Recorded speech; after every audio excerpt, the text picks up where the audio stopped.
Kumakain ka ba ng ulo? Ay, ulo ng isda, mga kalods. So tara, samahan mo ako mga kalodi at magluto tayo ng ulo. Simpleng pagluluto lang ng ginataang ulo, mga kalodi. Dahil ito bagay sa ito kung nagtitipid ka, kung ikaw ay OFW at gusto ko makatikim ng masarap na isda. Tara, tikman natin to mga kalodi. So dito mga kalodi, meron akong tinatawag nila na Red Heinz.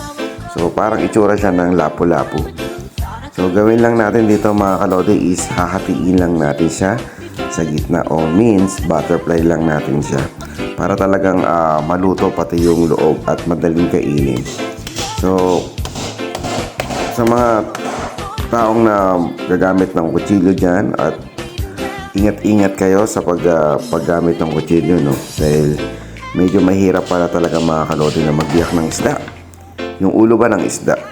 So, gumamit pa ako dyan mga kalodi ng bakal para pampukpok. Dahil napakatigas niya. Sa mga bata dyan na nanonood, huwag niyo gagayahin to dahil medyo mapanganib. At magpatulong kayo sa nakakatanda sa atin. So, yan lang ang gagawin natin dyan mga kalodi, no? Pupukpukin lang natin para mabiyak natin. Ayan. So, ganoon din ang gagawin natin sa ibang isda mga kalodi. Lahat yan bibiyakin natin ng ganyan.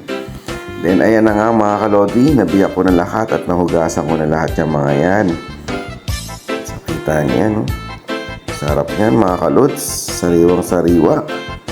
Red Heinz. Para siyang lapu-lapu.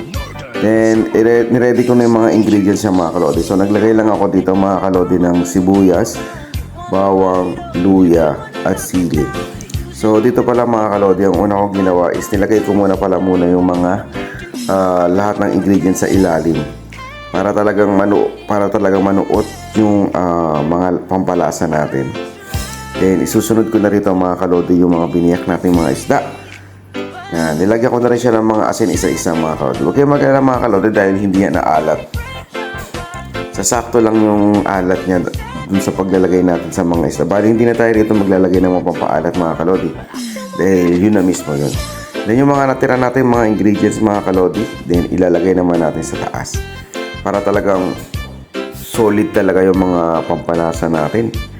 Talagang pasok na pasok sa ating mga isda. Parang ikaw pasok na pasok sa puso niya. Arr! Then dito mga kalodi maglalagay na tayo ng suka. Yan.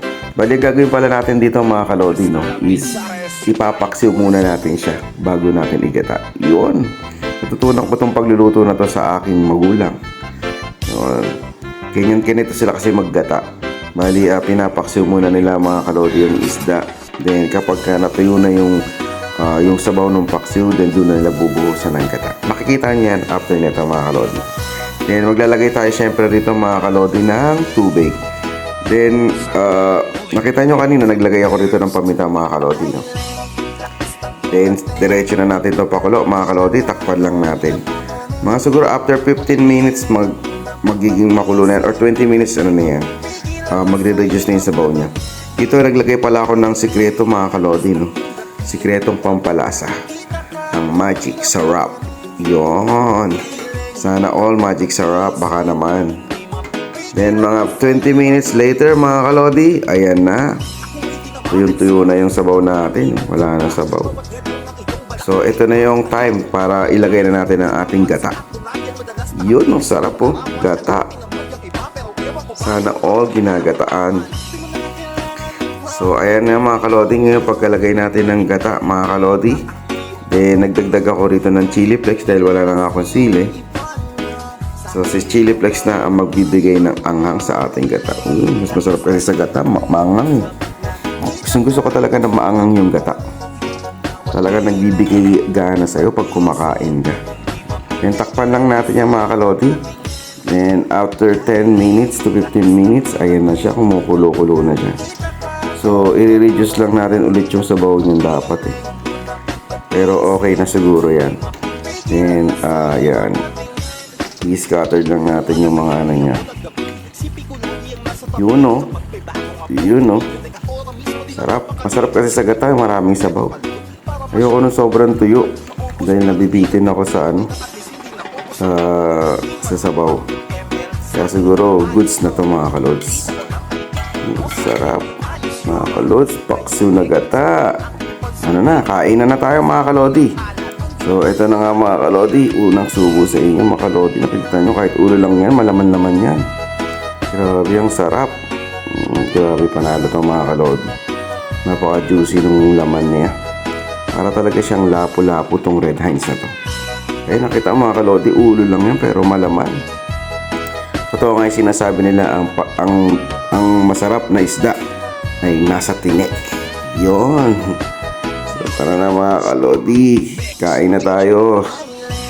Sabayan nyo na ako mga kalodi. Nakita nyo, sarap-sarap. Sarap yan. You know? Sarap talaga mga kalods. Medyo may tinit pa. Dahan-dahan lang. Baka matinik ka, boy. You know. Yan. Sipsipin mo. Ang sarap. Grabe, panalo mga kalodi. Paparami na naman kain mo, boy.